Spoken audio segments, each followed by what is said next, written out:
السلام علیکم ورحمۃ اللہ وبرکاتہ، نحمدہ ونصلی علی رسولہ الکریم، اما بعد فاعوذ باللہ من الشیطان الرجیم، بسم اللہ الرحمن الرحیم، رب اشرح لی صدری ویسر لی امری واحلل عقدۃ من لسانی یفقہوا قولی۔ آیت نمبر 154 سے تفسیر۔ ولما اور جب، سکتا، سکتا سکوت سے ہے، اور سکوت کہتے ہیں خاموشی کو، ترک الکلام، سکون کے معنوں میں بھی۔ اور جب ساکت ہوا، چپ ہوا، خاموش ہوا، ان موسیٰ، موسیٰ علیہ السلام سے، الغضب، غضب یعنی غصہ، جب موسیٰ علیہ السلام سے غصہ تھم گیا، رک گیا، اخذ الالواح، تو اس نے لے لی الواح، تختیاں، وہ تختیاں جو پھینکی تھی یا ڈالی تھی جن پر تورات لکھی ہوئی تھی، وہ دوبارہ اٹھا لی۔ وفی نسختہا، اور ان کے نسخے میں، اور نسخہ کیا ہے؟ لکھی ہوئی چیز، نون سین خ، نسخ مطلب ہوتا ہے لکھنا، کتاب کے معنوں میں بھی آتا ہے، مضامین۔ اور یہ کتاب یا یہ مضمون اصل بھی ہو سکتا ہے یا نقل بھی ہو سکتا ہے، نسخہ میں دونوں چیزیں ہو سکتی ہیں۔ تو نسختہا سے مراد یا تو وہ اصل تختیاں جن میں لکھی ہوئی تھی کتاب وہ مراد ہیں، یا یہ بھی کہا جاتا ہے کہ وہ اصل الواح جو تھی وہ تو ٹوٹ گئی، تو پھر ان الواح سے ان کو کاپی کر لیا گیا، یعنی اس تحریر کو نقل کر لیا گیا۔ تو فی نسختہا یعنی اس کی تحریر میں، خواہ وہ اصلی تھی یا وہ نقل تھی، جو انسکرپشن تھی، ہدن ہدایت تھی، یعنی تورات میں کیا تھی؟ ہدایت، ورحمتن اور رحمت، لیکن کن کے لیے؟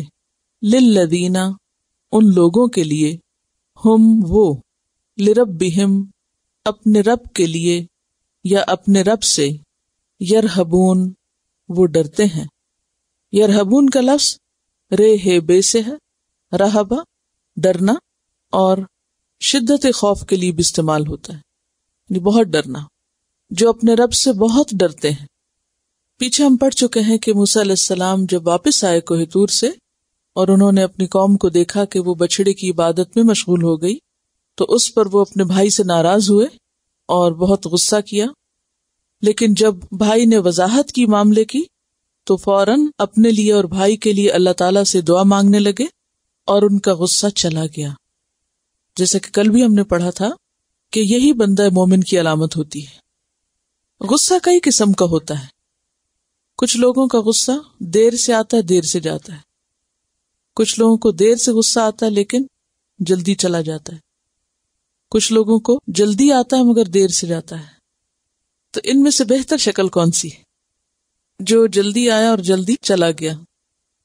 زیادہ آسان تو یہ کہ دیر سے آئے لیکن اگر جلدی بھی آ جائے لیکن جلدی چلا جائے تو اس میں زیادہ نقصان نہیں ہے، کیونکہ یہ تو ہو نہیں سکتا کہ غصہ آئے نہ، وہ تو آئے گا، لیکن آنے سے زیادہ خطرناک اور نقصان دہ چیز کیا ہے؟ کہ وہ ٹھہر جائے۔ تو یہاں پر موسیٰ علیہ السلام اگرچہ غضبناک ہوئے لیکن معاملے کی حقیقت جاننے کے بعد ان کا غصہ چلا گیا، اور غصہ جانے کے بعد آپ دیکھیے کہ جو ان کا مشن تھا یا جو بات ان کے ذہن میں تھی یا جو ان کا کام تھا اس میں انہوں نے دیر نہیں لگائی، فوراً پہلا کام کیا کیا؟ اخذ الالواح۔ عام طور پر اگر ہم پر کوئی جذباتی کیفیت گزرے، کوئی غصہ یا غم یا خوشی، اور وہ چلا بھی جائے تو اس کے جو آفٹر ایفیکٹس ہیں وہ نہیں جاتے جلدی، پھر ہمارا موڈ بدل جاتا ہے، پھر ہم کام کرنے کی طرف نہیں آتے، ہم کہتے ہیں اب تو ہمارا موڈ ہی نہیں رہا۔ اب آپ خود سوچئے، موسیٰ علیہ السلام کی کیفیت کو دیکھیے، اللہ تعالیٰ سے ملاقات کر کے آ رہے ہیں، کتاب لے کے آ رہے ہیں، خوشی خوشی پلٹ رہے ہیں، فرعون سے نجات ہو چکی ہے، قوم ایک خاص مقام پر ہے، اب اس کی تعلیم و تربیت کا وقت ہے، اور اتنے جوش کے ساتھ جو ہی وہ قوم کے پاس پہنچے تو وہاں صورتحال ہی بدلی ہوئی ہے، قوم جو ہے وہ شرک تک کے گناہ کا ارتکاب کر چکی ہے۔ اب ایسا بھی تو ہو سکتا تھا جیسے عام لوگ کرتے ہیں کہ پھر وہ اس کے بعد کہتے کہ ان تلوں میں تیل نہیں لہٰذا چھوڑو ان کو، اور وہ اپنے کام کو چھوڑ دیتے، یا یہ کہ مؤخر کر دیتے۔ لیکن جو شخص اپنے مشن میں سچا ہوتا ہے وہ کسی بھی چیز کو اپنے راستے کی رکاوٹ نہیں بننے دیتا. انسان ہونے کے ناطے اس پر جذباتی کیفیات گزرتی رہتی ہیں، لیکن وہ اپنے جذبات کو اپنے کام کے راستے میں حائل نہیں ہونے دیتا. اس میں ہم سب کے لیے ایک سبق ہے. مثلا چھٹیاں گزری، اب دھیان بدل گیا، اب دوبارہ واپس کام پہ پلٹنا اور پڑھنے پڑھانے میں سنجیدہ ہونا اگرچہ مشکل ہے، لیکن یہی تو امتحان ہے اس دنیا میں ہم سب کا، کہ دنیا میں رہتے ہوئے آخرت کی یاد نہ بھولے، اپنا کام نہ بھولے، کتابیں اس طرح نہ رکھی جائیں کہ پھر اٹھانی یاد نہ رہے. اخذ الالواح، تختیاں اٹھا لی، وفی نسختہا، اور اس کی تحریر میں، ان تختیوں میں یا اس کتاب میں ہدایت تھی اور رحمت تھی. لیکن یہ ہدایت اور رحمت کن لوگوں کو فائدہ دیتی ہے؟ جو اپنے رب سے ڈرتے ہیں. پیچھے ہم پڑھ چکے ہیں کہ تقوی والوں کو کتاب فائدہ دیتی ہے، ان کے لیے ہدایت ہے. یہاں ڈرنے والوں کے لیے تو ہدایت اور ڈر کا باہم کیا تعلق ہے؟ کیونکہ ایک جگہ تقوی اور ایک جگہ رہب، اور رہب جو ہے یہ تقوی سے زیادہ ڈر ہے، یعنی رہب میں شدید خوف پایا جاتا ہے. ڈر ہوگا تو ہی اس کتاب کی طرف رجوع کریں گے، ڈر ہوگا تو ہی اس کے کہے پر عمل کریں گے، اور ڈر ہوگا تو ہدایت پائیں گے، ہدایت پائیں گے تو رحمت آئے گی. اصل میں ڈر ایک ایسی چیز ہے، کسی بھی چیز کا ڈر، یعنی انسان کے اندر جتنے بھی محرکات ہیں یا انسان کے اندر جتنے بھی مختلف قسم کی نفسیاتی کیفیات ہیں، ان میں سب سے شدید ترین جو ہے وہ ڈر ہے، خوف ہے. مثلا انسان کے اندر مختلف طرح کے احساسات ہوتے ہیں، بھوک کا احساس، خوشی کا احساس، غم کا احساس، نفرت کا احساس، غصے کا احساس، یہ ساری کیفیات آتی ہیں انسان پر، کوئی جسمانی طور پر، کوئی روحانی طور پر. یہ تمام چیزیں محرکات میں سے ہیں، موٹیوز میں سے ہیں، یا انسان کے لیے کچھ نہ کچھ کرنے کا ذریعہ بنتی ہیں. مثلا جب آپ کو بھوک لگتی ہے تو آپ بیٹھے نہیں رہتے، کیا کرتے ہیں؟ اٹھ کے کھانا تلاش کرتے ہیں، کھانا کھاتے ہیں. آپ کو غصہ آتا ہے تو آپ بیٹھے نہیں رہتے، اٹھ کے کچھ کرتے ہیں. غم آتا ہے تو آپ کی کیفیات بدل جاتی ہیں، کچھ کرتے نہیں، جو کر رہے ہیں وہ بھی چھوڑ دیتے. خوشی ہوتی تو خوشی بھی آپ کو بیٹھنے نہیں دیتی، محبت ہوتی وہ بھی بیٹھنے نہیں دیتی، نفرت ہوتی وہ بیٹھنے نہیں دیتی.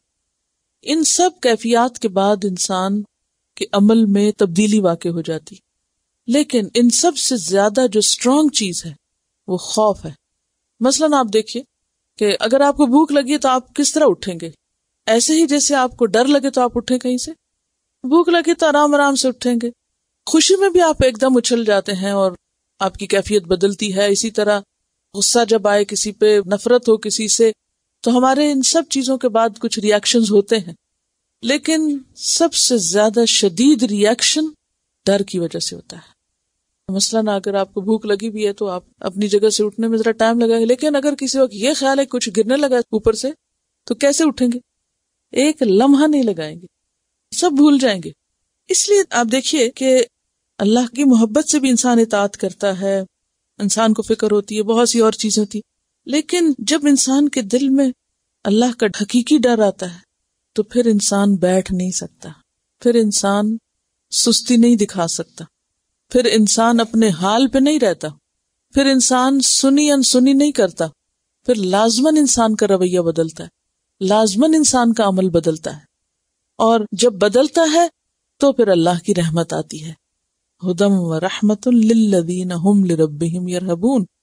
کتاب کے اندر تو سب کچھ ہے ہی، لیکن فائدہ سب کو نہیں ہوتا، اس کا فائدہ صرف ڈرنے والوں کو ہوتا ہے.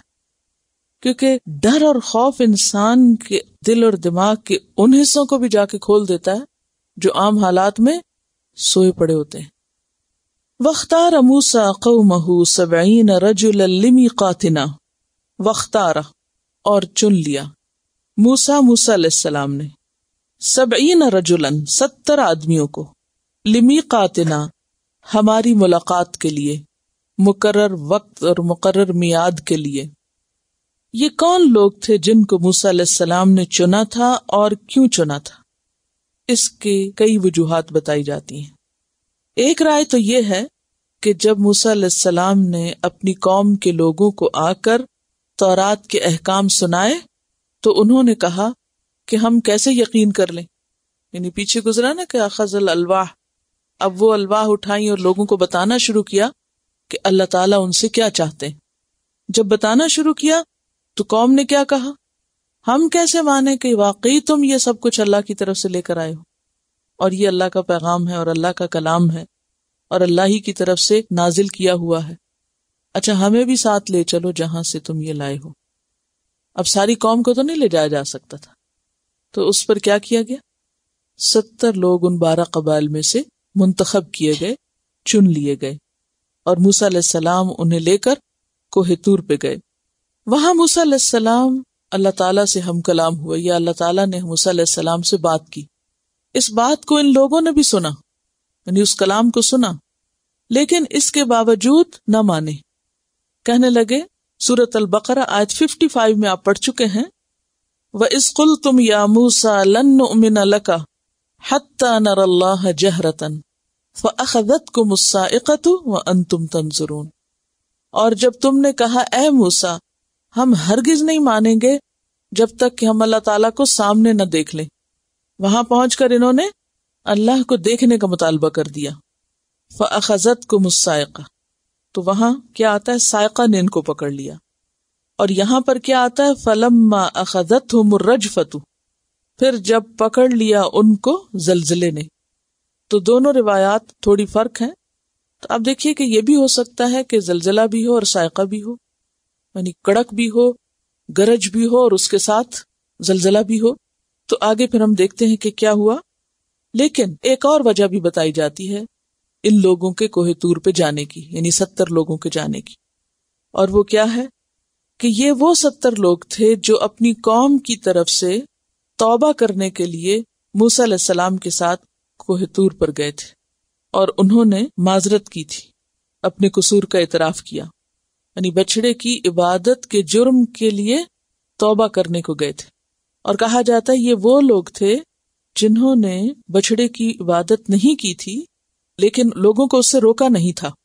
تو چونکہ یہ بھی قصوروار تھے، کیا قصور تھا ان کا، برائی کو نہیں روکا، برائی کو دیکھتے رہے اور منع نہیں کیا.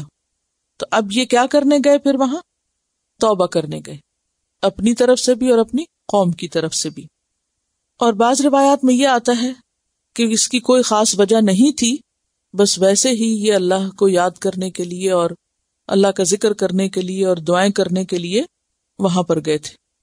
اور جب یہ وہاں پہنچے تو انہوں نے کیا دعا کی کہ یا اللہ ہمیں وہ کچھ دے جو اس سے پہلے تو نے کسی کو نہیں دیا اور نہ آئندہ کسی کو دے. تو یہ دعا اللہ تعالیٰ کو پسند نہیں آئی اور اس پر پھر ان کی پکڑ ہو گئی. بہرحال اب ہوا یہ کہ یہ 70 لوگ جب کوہ طور پر گئے تو وہاں انہیں زلزلے نے پکڑ لیا.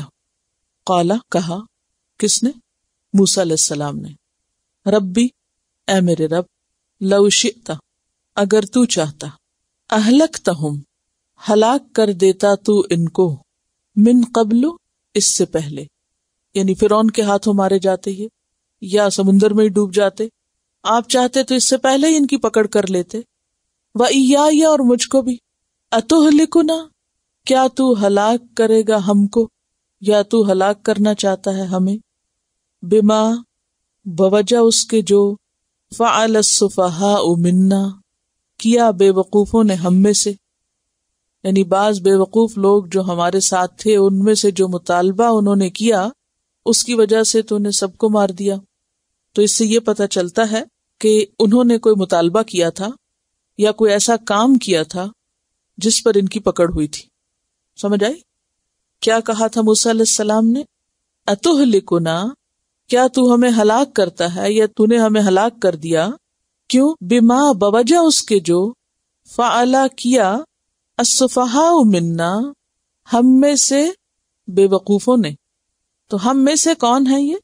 جو 70 لوگ وہاں پر موجود تھے ان میں سے بعض نے کوئی ایسا کام کیا تھا کہ جس کام کی وجہ سے سب کی پکڑ ہو گئی تھی. وہ کیا کام تھا؟ ایک تو ان کی وہ دعا تھی جو ایک روایت میں آتی ہے کہ انہوں نے کہا یا رب ہمیں وہ دے جو نہ پہلے کسی کو ملا اور نہ آئندہ ملے. اس دعا کو پسند نہ کیا گیا اور اس بنا پر ان کی پکڑ ہو گئی. اور دوسری وجہ کہ انہوں نے وہاں جا کر کس چیز کا مطالبہ کر دیا، اللہ کو دیکھنے کا کہ یا رب تو ہمیں دکھا، ہم تجھے دیکھنا چاہتے ہیں. تو اس سے کیا پتہ چلتا ہے کہ یہ مطالبہ سب کا نہیں تھا بلکہ چند لوگوں کا تھا، اور پکڑ سب کی ہو گئی. کیوں؟ کہ باقیوں نے بھی ان کو روکا نہیں. تو اس سے کیا پتہ چلتا ہے کہ اگر کسی جگہ کچھ لوگ اکٹھے ہوں اور ان میں سے بعض لوگ غلط کام کر رہے ہیں اور دوسرے صرف دیکھتے رہیں اور منع نہ کریں تو اس سے کیا ہوگا؟ سب کی پکڑ ہو سکتی. اور اسی وجہ سے جب کسی قوم میں کوئی برائی ہوتی ہے تو بعض اوقات ساری قوم برا نہیں کر رہی ہوتی، لیکن جب سزا ہوتی ہے تو سب کو ہو جاتی. کیوں؟ کیونکہ وہ دوسروں کو روکتے نہیں. کیونکہ امر بالمعروف اور نہی عن المنکر جو ہے وہ لازم ہے. والعصر ان الانسان لفی خسر، قسم ہے زمانے کی، یقیناً انسان نقصان میں ہے سوائے ان لوگوں کے جو ایمان لائے اور جنہوں نے اچھے کام کیے اور جو ایک دوسرے کو حق کی تلقین کرتے رہے. تو گویا ایک دوسرے کو حق بات نہ کرنا کیسا جرم ہے؟ خسارے کا باعث، نقصان کا ذریعہ. ان ہی الا فتنتک، ان ہی نہیں یہ، الا مگر، فتنتک تیری آزمائش. فتنہ کس کو کہتے ہیں؟ امتحان کو، آزمائش کو، اور فتنہ عذاب کو بھی کہتے ہیں. تو اس زلزلے کو موسیٰ علیہ السلام نے کیا قرار دیا کہ یا رب یہ جو ہلاکت ہو گئی ہے ان 70 لوگوں کی، اور یہ جو زلزلہ آ گیا ہے یہ تیری طرف سے ایک بہت بڑا امتحان ہے، آزمائش ہے، یا یہ کہ عذاب ہے، کیونکہ فتنہ تینوں معنوں میں استعمال ہوتا ہے. تو دلو بہا من تشاؤ، تو دلو تو بھٹکا دیتا ہے، بہا ساتھ اس کے، من تشاؤ جس کو تو چاہتا ہے، وتہدی اور تو ہدایت دیتا ہے، من تشاؤ جس کو تو چاہتا ہے. کوئی بھی فتنہ یا آزمائش کچھ لوگوں کے لیے ہدایت کا سبب بن جاتی ہے اور کچھ کے لیے گمراہی کا سبب. کیوں؟ وجہ، کچھ لوگ اس سے سبق حاصل کر لیتے ہیں، وہ فوراً یہ سوچتے ہیں کہ ہماری غلطی کیا ہے اور توبہ استغفار کرتے ہیں اور آئندہ کے لیے اپنی اصلاح کر لیتے ہیں. اور کچھ لوگ مزید بگڑ جاتے ہیں. کیوں؟ اس لیے کہ ان کی نظر اپنی غلطیوں پر نہیں ہوتی، ان کو اپنی غلطی نظر ہی نہیں آتی. وہ سوچتے ہیں ہمارا کیا قصور ہے، ہم نے تو کچھ کیا ہی نہیں، اور وہ اس آزمائش پر الٹے اللہ تعالیٰ سے ناراض ہو جاتے ہیں اور اس ناراضگی سے اور دور ہو جاتے ہیں. جیسے پیچھے ہم نے قرآن پاک میں پڑھا کہ بعض لوگ کیا دلیل دیتے ہیں کہ ہمارے آباء و اجداد پر بھی اچھے برے دن آتے رہے اور یہ تو زمانے کا پھیر ہے، یہ تو ہوتا ہی رہتا ہے. یاد رکھیے کہ یہ 70 لوگ چونکہ 2 وجوہات کی بنا پر وہاں پر گئے تھے، یعنی مفسرین نے 2 بڑی آراء کا ذکر کیا ہے. ایک تو موسیٰ علیہ السلام کے ساتھ کچھ دعائیں وغیرہ کرنے اور وہاں جا کر انہوں نے یہ کہا کہ ہم نہیں مانتے جب تک کہ ہم اللہ تعالیٰ کو دیکھیں نا. تو یہ جو دیکھنے کی فرمائش تھی، یہ فرمائش ان کے لیے ایک مصیبت بن گئی. اور دوسری چیز بچھڑا پرستی، وہ بھی ایک آزمائش تھی. اور پھر اس کے نتیجے میں جو زلزلہ آیا وہ ایک آزمائش تھی. یہ اور جگہ پر آتا ہے نا، قَالَ فَإِنَّا قَدْ فَتَنَّا قَوْمَكَ مِن بَعْدِكَ، کہ تیرے بعد ہم نے تیری قوم کو آزما لیا. تو پوجنے والوں کی بھی آزمائش تھی، منع نہ کرنے والوں کی بھی. دیکھیے کہ جب کوئی شخص غلط کام کرتا ہے تو وہ صرف اپنے آپ کے لیے مشکل نہیں کرتا بلکہ دوسروں کے لیے بھی کر دیتا ہے نا. اور جب کسی پہ تکلیف آتی ہے تو وہ صرف اس کے لیے نہیں آتی بلکہ دوسرے کے لیے بھی آتی. مثلاً آپ دیکھیے کہ آپ اپنے بچوں کو منع کرتے ہیں کہ چاکلیٹ نہیں کھاؤ، زیادہ نہیں کھاؤ کیونکہ دانت خراب ہوں گے. کیوں منع کرتے ہیں؟ آپ کھانے دیں تاکہ نہ آپ کو وہ پریشان کرے اور نہ ہی وہ خود ہو انجوائے کرے. آپ کس لیے منع کرتے ہیں؟ اس لیے کرتے ہیں کہ اگر اس کو منع نہیں کیا اور اس کے دانت میں تکلیف ہوگی تو ہمیں بھی سونے نہیں دے گا. آپ یہ سوچ کے نہیں چھوڑ دیتے کہ ٹھیک ہے شور کر رہا ہے، چاکلیٹ دے دو، چپ کرا دو، کھانے دو. تو آپ دیکھیے کہ برائی بھی اسی طرح ہوتی ہے.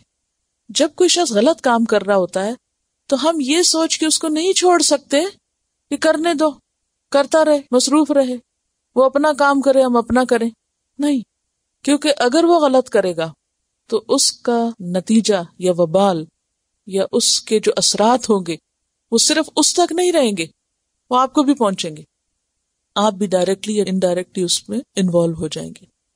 کیونکہ دنیا میں رہتے ہوئے انسان تنہا نہیں رہ سکتا، وہ معاشرے میں ہونے والی تبدیلیوں اور معاشرے میں ہونے والے سارے کاموں میں کسی نہ کسی طرح شریک ہوتا ہے۔ پھر فرمایا انت ولینا، تو ہمارا مولا ہے، تو ہمارا مددگار ہے، فاغفر لنا، پس تو ہمیں بخش دے، ورحمنا، اور ہم پہ رحم فرما، وانت خیر الغافرین، اور تو بہترین بخشش فرمانے والا ہے۔ غافرین کس سے ہے؟ غافر سے۔ غافر کس کو کہتے ہیں؟ بخشش کرنے والے کو۔ تو اس سے کیا سیکھا آپ نے؟ دیکھیے اب نواں سپارہ چل رہا ہے، اب آپ کو بھی سوچنا چاہیے، آپ کو بھی غور کرنا چاہیے۔ آپ ضروری نہیں ہوتا کہ کوئی نئی بات آپ بتائیں، لیکن کیا ضروری ہے کہ جو آپ سنیں اس کو دوبارہ آپ کو صحیح طور پہ بتانا آنا چاہیے، کیونکہ اگر آپ بتا نہیں پائیں گے یہاں درست تو کہیں بھی بتائیں گے تو آپ غلط بات کریں گے۔ دیکھیں کہ یہاں موسیٰ علیہ السلام کا بہترین کردار ہمارے سامنے آتا ہے کہ ایک اتنے بڑے حادثے کے بعد ان کا رد عمل کیا تھا، ان کا طریقہ کیا تھا۔ چنے ہوئے لوگ تھے یہ، وَاخْتَارَ مُوسَىٰ قَوْمَهُ 70 رَجُلًا، ان کی قوم کے 70 چنے ہوئے سمجھدار لوگ ہوں گے نا، یعنی ایسے تو نہیں پکڑ کے لے گئے ہوں گے، آخر ایک بڑے اہم کام پہ جا رہے تھے تو چنے ہوئے لوگوں کو ساتھ لے کر گئے تھے۔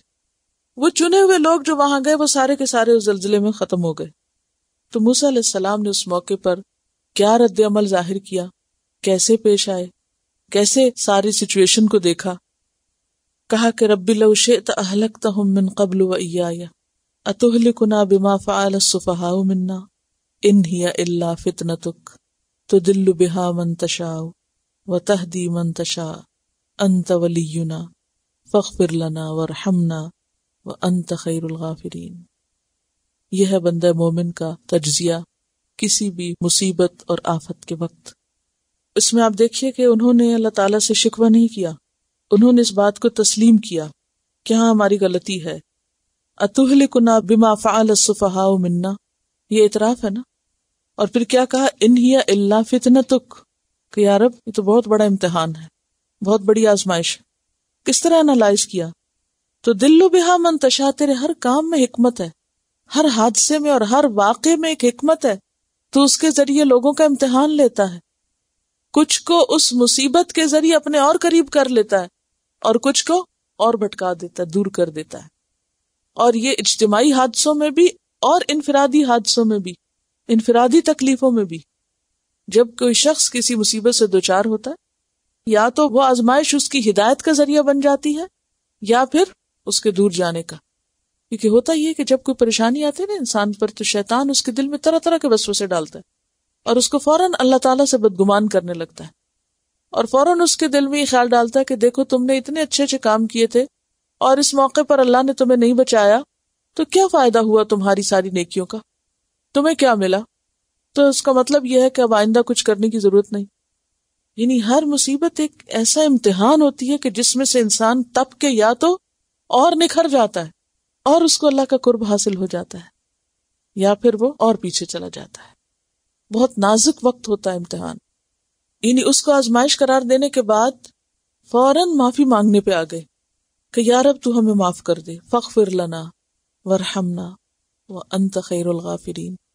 اللہ تعالیٰ کے اس عمل کو جب آپ دیکھیں نا یکا یک ایک ایسا جھٹکا لگے کہ سب کے سب ختم ہو جائیں، تو اس پر کوئی اعتراض نہیں کیا، یہ کیوں کیا، وائے نہیں کہا، بلکہ اللہ کی قدرت کا اظہار کیا کہ یا رب تو کچھ بھی کر سکتا ہے اور کبھی بھی کر سکتا ہے، اب تو نے کیا یہ تو پہلے بھی ہو سکتا تھا۔ ان ہی الا فتنتک، مترادفات القرآن جو کتاب ہے اس میں چن لینا کو دیکھیں آپ، میرا جی چاہتا ہر اسائنمنٹ میں آپ کو کم از کم 2 لفظ ایسے دے دوں کہ جس کے مترادفات آپ خود دیکھیں۔ اگر آپ چند الفاظ بھی ہر مہینے 2 یا 4 لفظ ڈکشنری میں اس طرح دیکھ لیں تو تھوڑی عرصے کے بعد آپ کو ایک خاص لطف آنے لگے قرآن کے پڑھنے میں، کیونکہ اس میں ہوتا یہ ہے کہ باریک فرق جو ہوتے ہیں مختلف الفاظ کے وہ بہت اچھی طرح اس میں واضح ہوتے ہیں، اور اس سے پھر جو ایکوریٹ معنی ہے وہ سامنے آتا ہے۔ آپ یوں کر سکتے ہیں کہ ایک لفظ کو گروپ ٹائم پر ہی اس کے جو ملتے جلتے سارے لفظ ہیں اس کو وہیں بیٹھ کے ریڈ آؤٹ کر لیا جائے جو سب کو پتہ چل جائے، یا اس کا پرنٹ آؤٹ نکال کے وہاں بورڈ پر لگا دیا جائے، ایک ایک شخص گروپ میں سے ہی منتخب کر لیں جو اس خاص لفظ کو لکھ کے اپنے ہاتھ سے سامنے سب کے لیے لگا دے، اور ہر گروپ اپنے لیے الگ الگ لفظ منتخب کر لے۔ اگر آپ مہینے میں 2 دفعہ یا 4 دفعہ، ہر ہفتے میں 1 دفعہ بھی ایکٹیویٹی کریں تو انشاءاللہ بہت گہری سمجھ آپ کو آئے گی۔ وَاکْتُبْ لَنَا، اب وہ دعا کا سلسلہ جاری ہے۔ وَاکْتُبْ لَنَا، اور لکھ دے ہمارے لیے، فی هذه الدنیا حسنۃ، اس دنیا میں بھلائی، ہمارے لیے اس دنیا میں بھلائی لکھ دے۔ حسنہ کس کو کہتے ہیں؟ پیچھے گزر چکا ہے۔ حسنہ سے مراد کیا ہے؟ نیکی کی توفیق، اور اس کے علاوہ دنیاوی نعمتوں میں سے صحت اور لوگوں سے بے نیازی، یعنی لوگوں کا محتاج نہ کر ہمیں، اس دنیا میں بھی ہمارے لیے بھلائی لکھ دے۔ وفی الآخرتی، اور آخرت میں، آخرت کی بھلائی، اس سے مراد کیا ہے؟ آپ سب یہ دعا مانگتے ہیں، کیا آپ کے دل میں ہوتا ہے؟ کیا مانگ رہے ہیں؟ اللہ کی رضا اور جنت، اور آخرت میں بھی ہمارے لیے بھلائی لکھ دے۔ پیچھے آپ پڑھ چکے نا، ربنا آتنا فی الدنیا حسنۃ وفی الآخرۃ حسنۃ وقنا عذاب النار۔ انا ہدنا الیک، انا بے شک ہم نے، ہدنا رجوع کیا ہم نے، پلٹ گئے ہم، الیک تیری طرف۔ ہدنا کا لفظ جو ہے ہادا یہود سے ہے، یہ جو ہے نا کہ ان الذین ہادو، بے شک وہ لوگ جو یہودی بن گئے، تو بعض کے خیال میں یہودی کا لفظ جو ہے یہ یہوداہ سے نسبت ہے، اور بعض نے اس لفظ سے اس کو منسوب کیا ہے، یعنی ہم ہدایت یافتہ ہو گئے، ہم نے ہدایت پائی، یا ہم تیری طرف رجوع کرتے ہیں، تیری طرف پلٹتے ہیں، توبہ کرتے ہیں۔ قال، فرمایا، عذابی، میرا عذاب، اصیب بہ، میں اس کو پہنچاؤں گا، من اشاء، جس کو میں چاہوں گا۔ موسیٰ علیہ السلام نے تو دعا سب کے لیے مانگی تھی، جمع کے صیغے میں مانگی تھی، لیکن اللہ تعالیٰ نے اس کا جواب کیا دیا کہ میرا عذاب میں اس کو پہنچاؤں گا جسے میں چاہوں گا۔ سنگولر کی بات ہو رہی ہے، انڈیویجولز کی بات ہو رہی ہے۔ اب آپ دیکھیے کہ جب ہم دعائیں کرتے ہیں، بعض اوقات ہم ربنا یا جمع کے صیغے میں جتنی بھی دعائیں کرتے ہیں، اپنے لیے کرتے ہیں، گھر والوں کے لیے کرتے ہیں، رشتہ داروں کے لیے، دوستوں کے لیے، سب انسانوں کے لیے، لیکن وہ کس کے حق میں قبول ہوتی ہے؟ چاہے سب کے لیے دعائیں کرتے رہیں، اور اکثر ہم دوسروں کو یہ کہتے رہتے ہیں آپ میرے لیے دعا کریں، ٹھیک ہے، دعا اپنی جگہ ہے، لیکن کسی کی دعا اس وقت فائدہ دے گی جب ہم بھی کچھ کوشش کریں اچھے کام کرنے کی۔ اگر ہم اپنے لیے کچھ کر نہیں رہے تو صرف دوسروں کی دعاؤں سے پار نہیں لگ سکتے۔ اس کا یہ مطلب نہیں کہ دعا کرنی نہیں چاہیے، دعا فائدہ دیتی ہے، لیکن یہاں پر واضح طور پہ بتا دیا گیا کہ دعا کس کو فائدہ دیتی۔ عذابی اصیب بہ من اشاء ورحمتی وسعت کل شیء، اور میری رحمت ہر چیز پر چھائی ہوئی ہے۔ فساکتبھا، پس ان قریب میں لکھ دوں گا اس کو، یعنی میں اپنی رحمت لکھ دوں گا، کس کے لیے؟ للذین یتقون، ان لوگوں کے لیے جو تقوی اختیار کریں گے، جو اللہ سے ڈریں گے، وَيُؤْتُونَ الزَّكَاةَ، اور زکوٰۃ دیں گے، وَالَّذِينَ هُمْ بِآيَاتِنَا يُؤْمِنُونَ، اور وہ لوگ جو ہماری آیات پر ایمان لائیں گے۔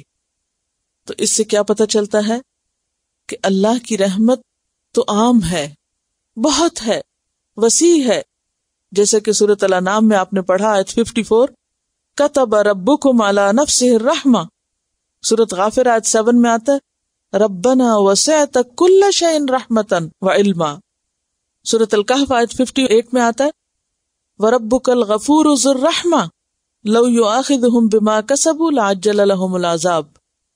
اور اسی طرح الرحمن اللہ کی بہترین صفات میں سے، جس کے نام پہ سورت بھی ہے، سورۃ الرحمن۔ قرآن پاک کے آغاز میں اور ہر سورت کے آغاز میں سوائے سورۃ التوبہ کے بسم اللہ الرحمن الرحیم کی آیت آتی ہے، جس سے پتہ چلتا ہے کہ اللہ تعالیٰ کی جو چنی ہوئی صفات ہیں یا بہترین صفات ہیں، ان میں سے الرحمن اور الرحیم ہے۔ رحمت ہے، بہت ہے، ہر چیز پہ چھائی ہوئی ہے۔ صحیح مسلم کی روایت میں آتا ہے اللہ کی رحمت کے 100 حصے ہیں، یہ اس کی رحمت کا ایک حصہ ہے کہ جس سے مخلوق ایک دوسرے پہ رحم کرتی ہے، یعنی یہ بھی دراصل اللہ ہی کی رحمت ہے۔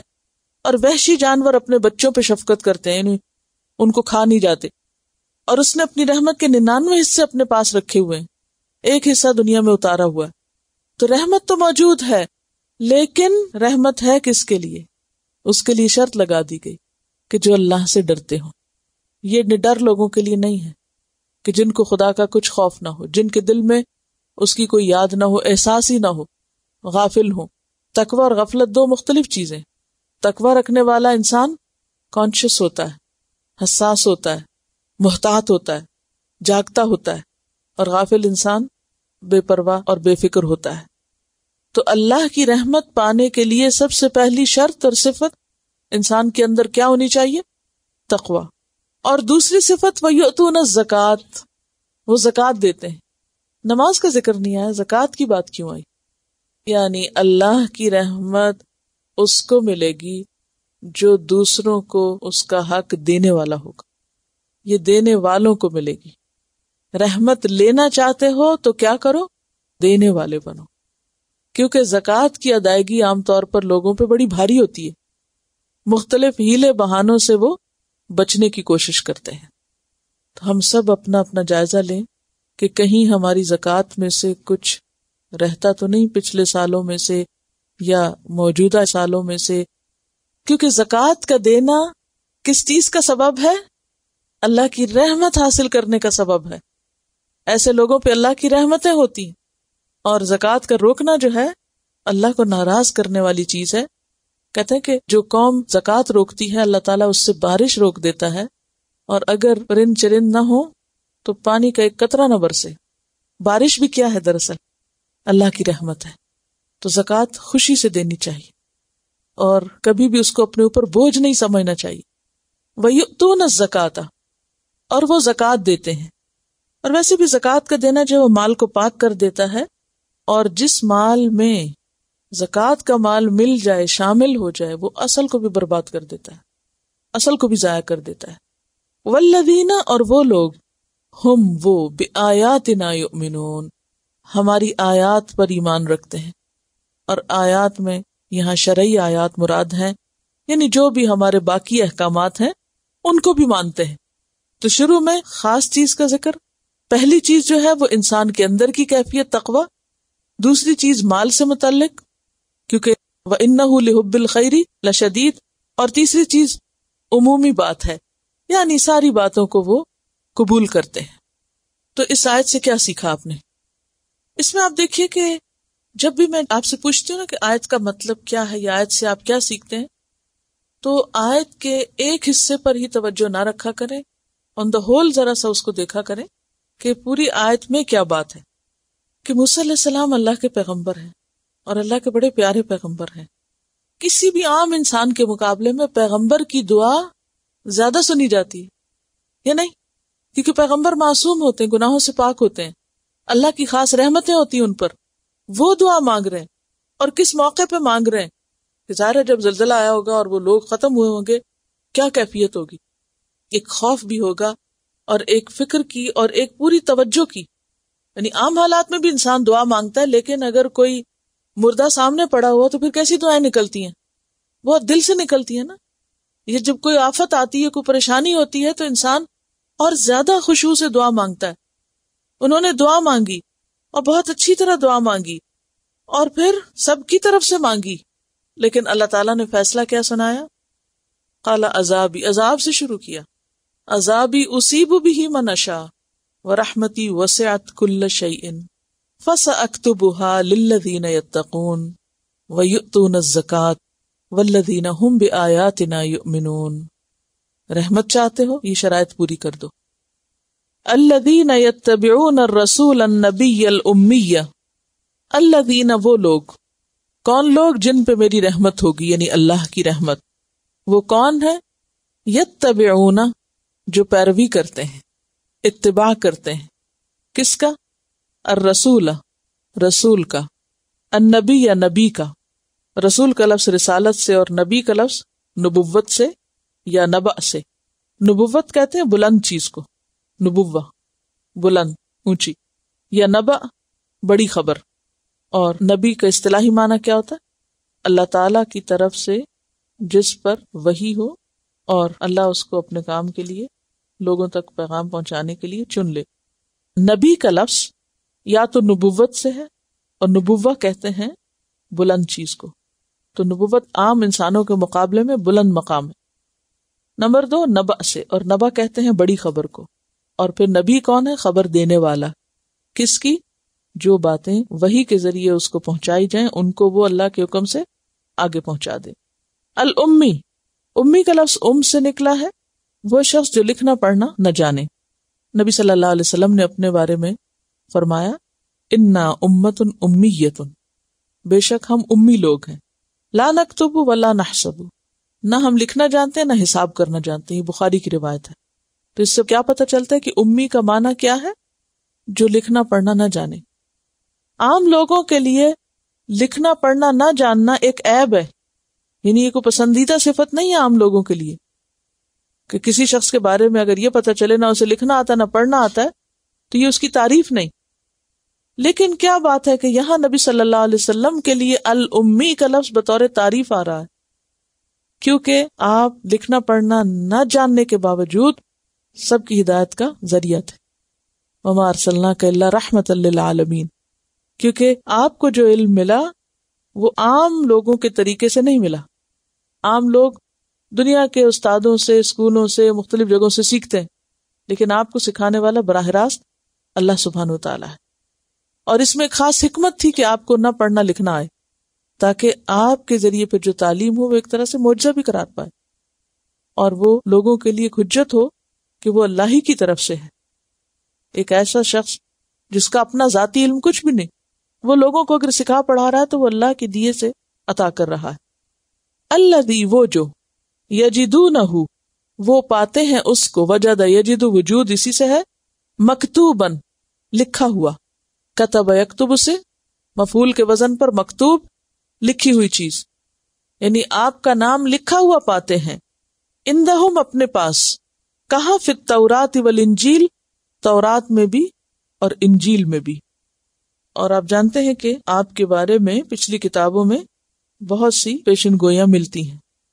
یہ الگ بات ہے کہ لوگوں نے اس کا معنی بدل دیا یا ان کے اندر تحریف کر دی، اور اس کا ذکر سورۃ الصف میں بھی آتا ہے. کس کا؟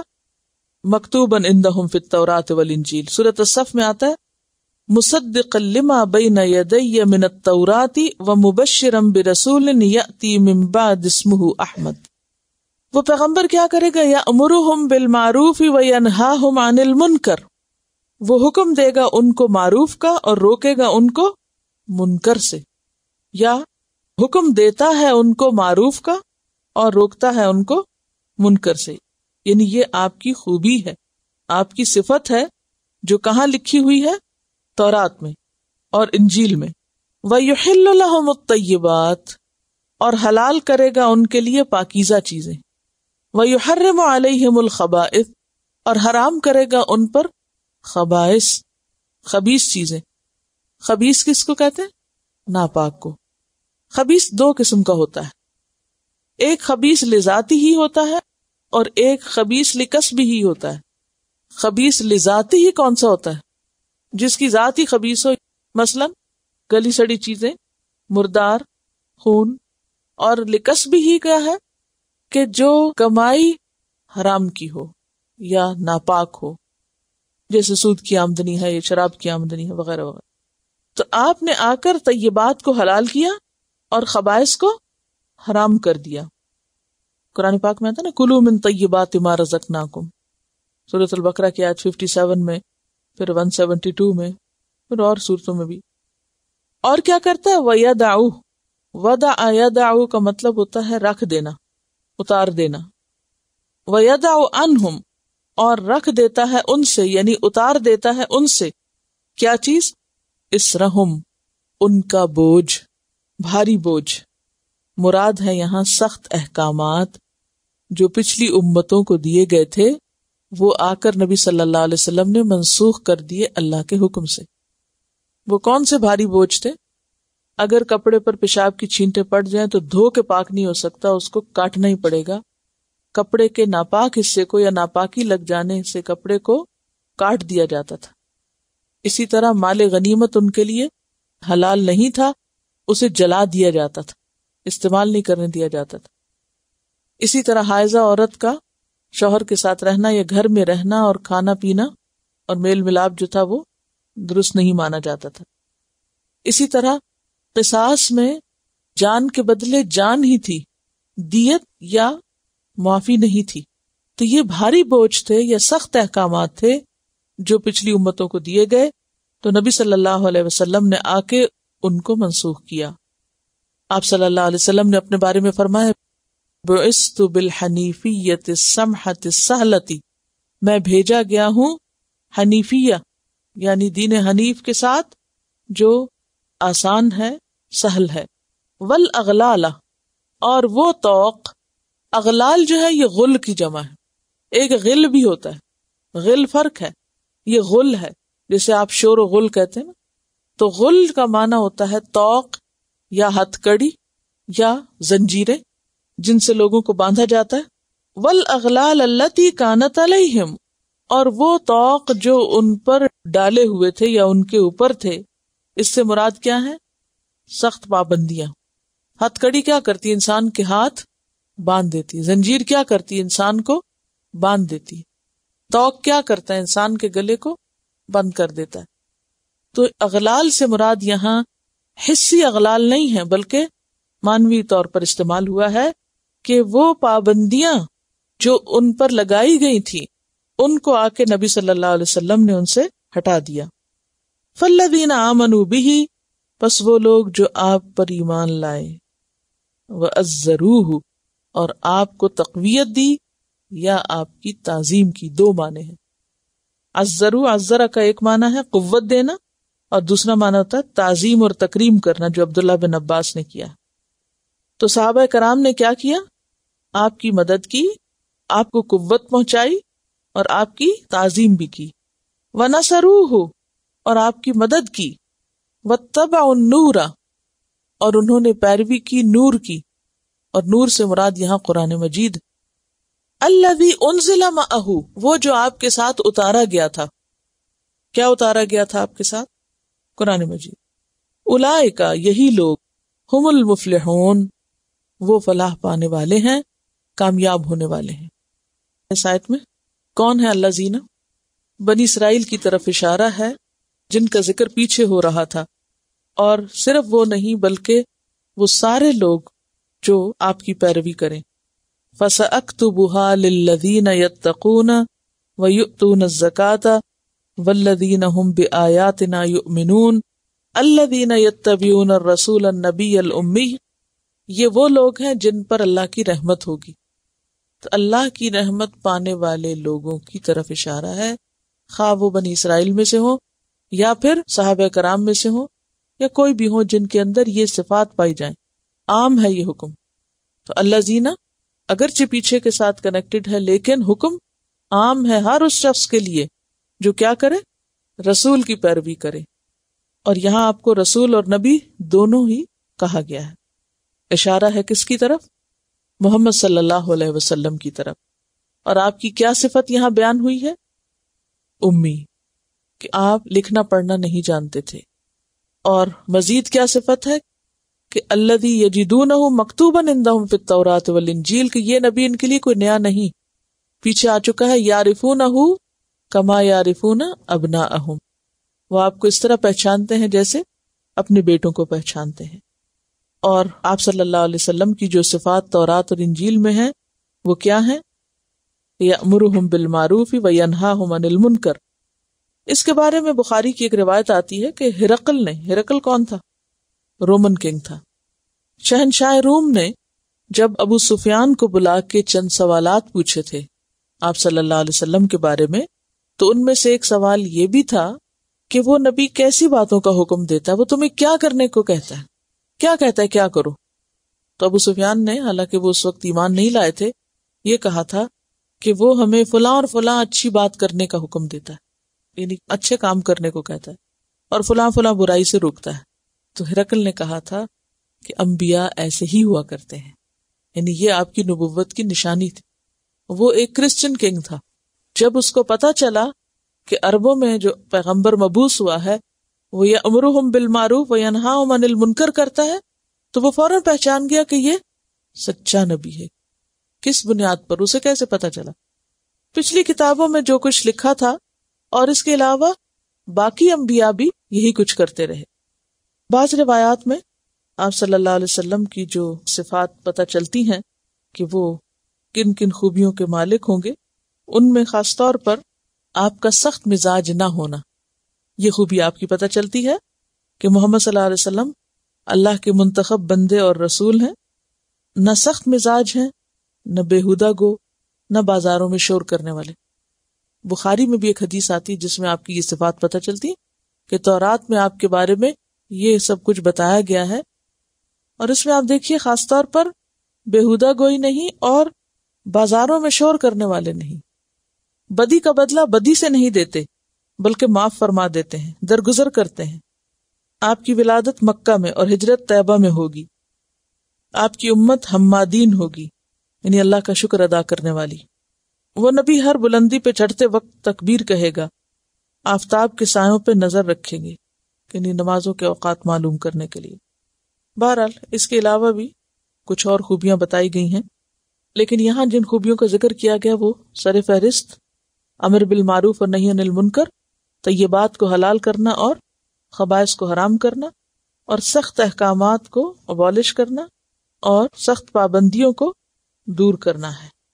ایک اہم بات جو ہمیں یہاں پتہ چل رہی ہے وہ ہے صحابہ کرام کی، اور نہ صرف یہ کہ صحابہ کرام کی بلکہ الذین پھر عام ہے، الذین آمنوا بہ، کہ جو آپ پر ایمان لائے ان کا آپ کے ساتھ معاملہ کیسا تھا، کیا تھا؟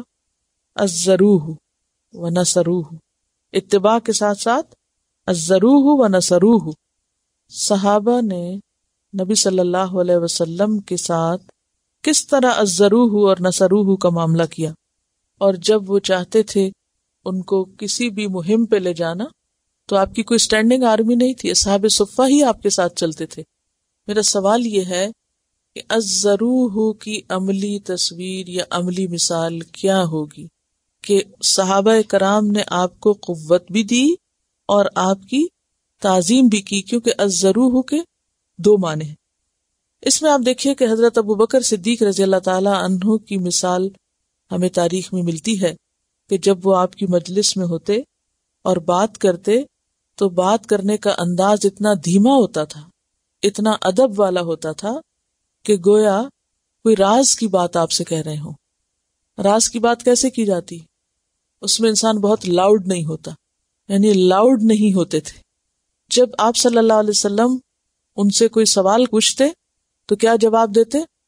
اللہ اور اس کا رسول ہی بہتر جانتا ہے، اور اس موقع پر بھی یہ کہتے جب ان کو جواب آتا بھی ہوتا تھا۔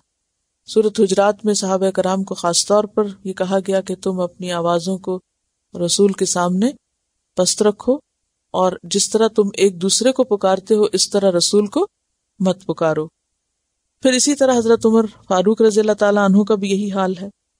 حضرت انس کہتے ہیں، یہ ترمذی کی روایت ہے، کہ جب آپ صلی اللہ علیہ وسلم مجلس میں تشریف لاتے تو لوگ ادب سے نظر جھکا کے بیٹھے ہوتے تھے، یعنی پوری توجہ کے ساتھ آپ سے سیکھنے اور اخذ کرنے کے لیے ہمتن گوش بیٹھے ہوتے تھے، اپنی باتیں کرنا بھول جاتے تھے، یعنی مجلس کے اندر ایک وقار اور ایک سکون کی کیفیت ہوتی تھی۔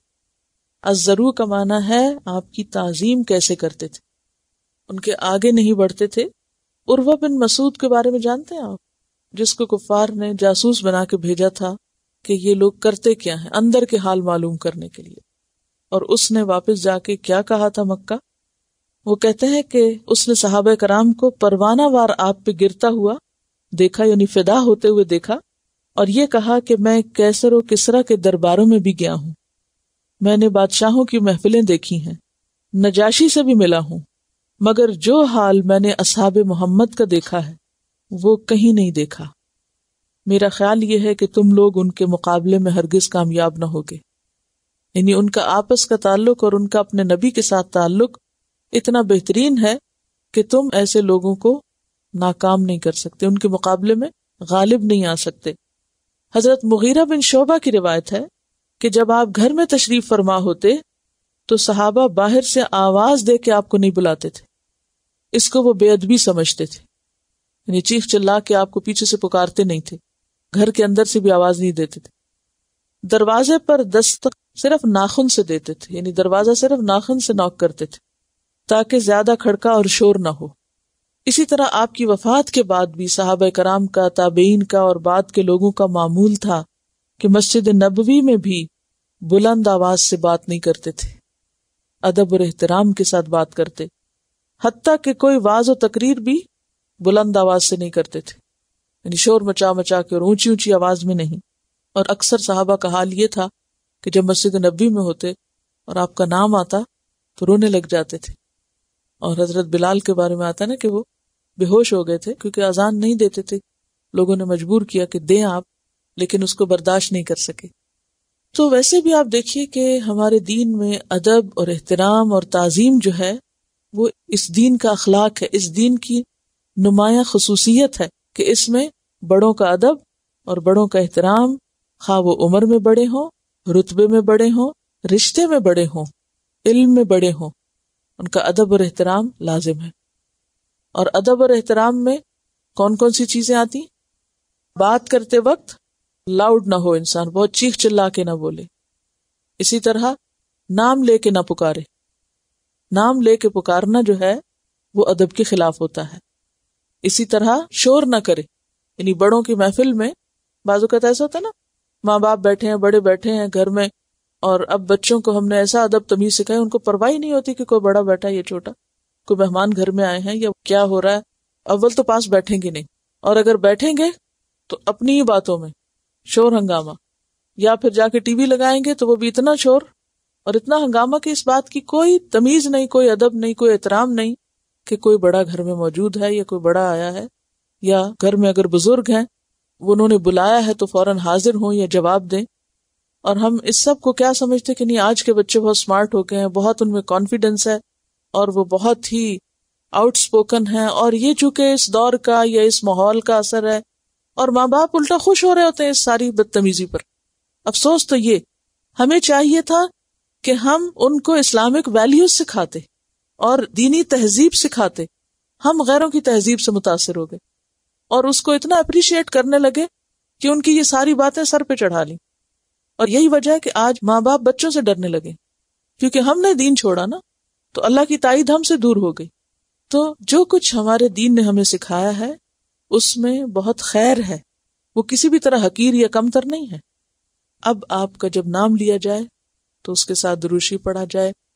جب قرآن پاک کی محفل ہوتی ہے، جو کہ قرآن میں لکھا ہوا ہے کہ قرآن پڑھا جائے تو خاموش ہو جاؤ اور اس سے توجہ سے سنو، بالکل اسی طرح صحابہ کرام اور اس کے بعد کے لوگ جو تھے، جب حدیث کی محفل ہوتی تھی تو اس میں اور زیادہ محتاط ہوتے تھے۔ امام مالک کے بارے میں آتا ہے کہ وہ مجلس حدیث میں تھے، کئی بار ان کو بچھو نے ڈنگ مارا لیکن انہوں نے اف تک نہیں کی، مجلس برخاست نہیں کی، شور ہنگامہ نہیں کیا، بلکہ جب تک بات مکمل نہیں کی اپنی جگہ سے نہیں اٹھے، اور کئی دفعہ وہ ڈنگ چکا تھا آپ کو صرف آپ کی مجلس کے احترام میں۔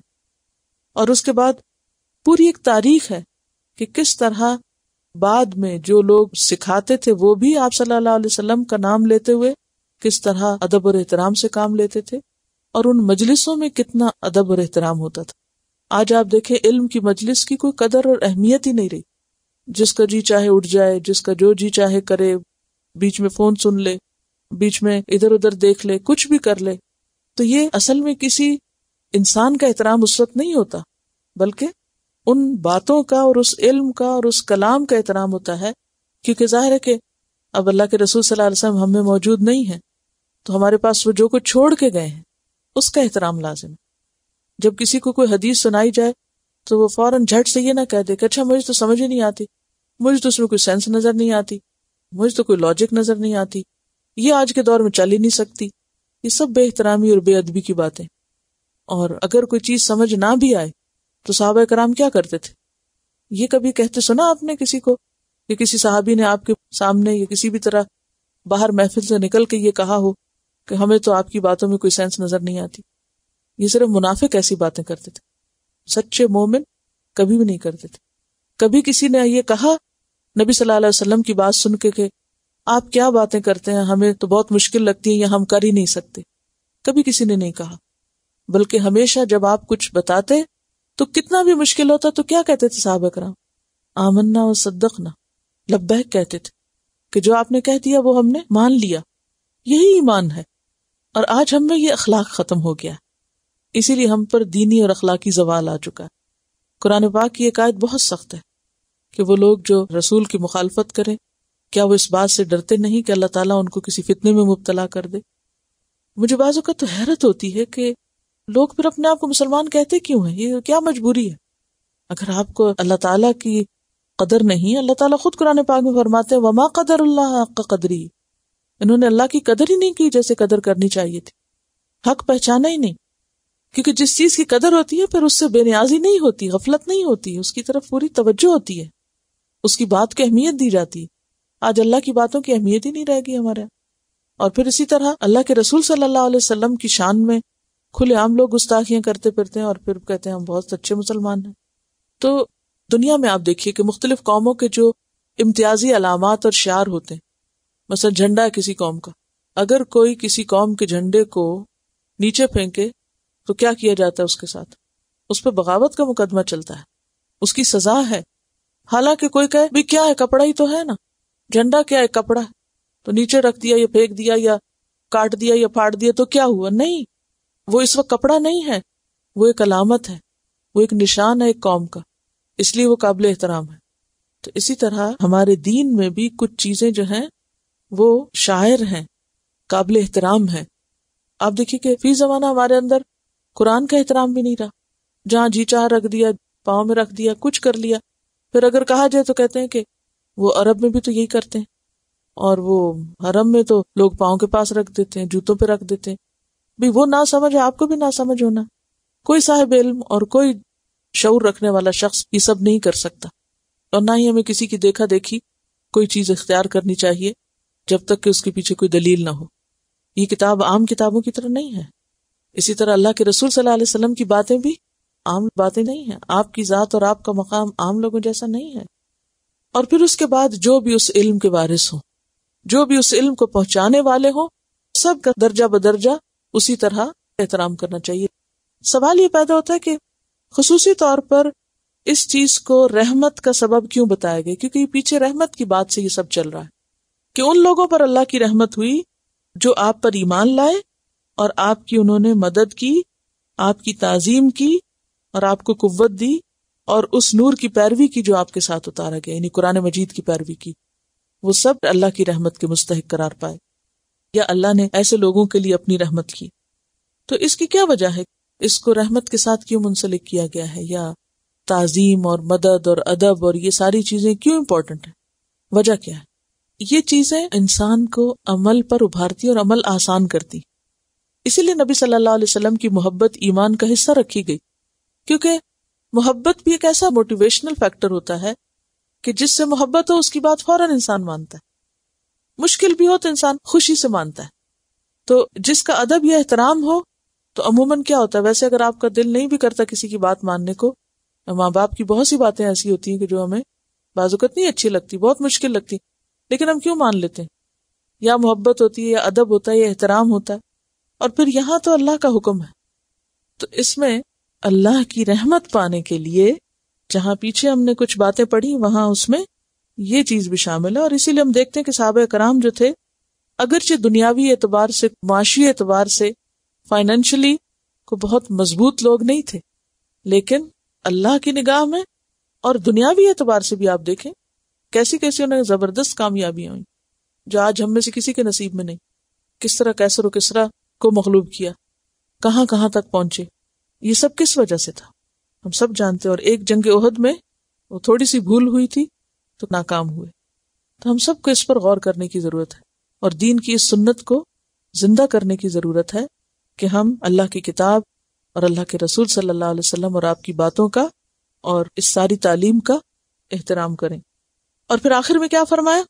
اولئک ھم المفلحون، یہی لوگ کامیاب ہیں، یہ کامیاب ہونے والے. وآخر دعوانا ان الحمد للہ رب العالمین. سبحانک اللہم وبحمدک نشہد ان لا الہ الا انت نستغفرک ونتوب الیک. السلام علیکم ورحمۃ اللہ وبرکاتہ.